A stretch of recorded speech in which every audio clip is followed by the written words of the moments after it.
My fist slammed into my opponent's jaw, the collision so jarring that I felt the vibration of it all the way to my shoulder. His head snapped back, blood trickling from his mouth. Perhaps he'd bitten his tongue all the way through, like my last opponent, but I did not relent. Before he'd steadied himself, I struck again, this time with a kick to the knee. Leg buckling, he lurched sideways, but somehow remained standing, shaking off my blow. With a growl, he charged at me again, a sneer on his face. Before his punch could connect, I spun, the action so ingrained in my bones that I barely had to think before I was behind him, driving my elbow between his shoulder blades. He tripped forward, nearly going down, but somehow found his balance before he landed in the dirt, where it would have been all over. No one could beat me on the ground. No one.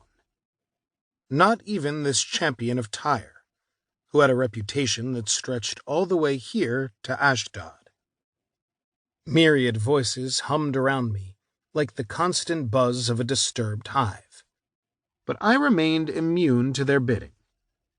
For years now, the cheers and chanting of my name had been little more than an irritant, not the impetus for the pulse-pounding rush of anticipation I used to crave more than anything.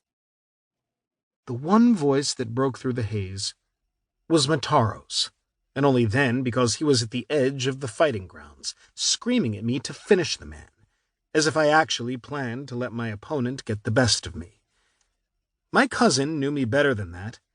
I didn't know why he bothered goading me. I'd not lost a fight in years. Not one that counted, anyhow. Even as I threw my weight forward, slamming full force into the Phoenician, my mouth soured at the proprietary tone of Mataro's commands, as if it was him and not me who knew the correct placement of my feet, which weaknesses to look for, and how to clinch victory. The thought almost made me laugh as I wrenched my opponent's dominant arm back.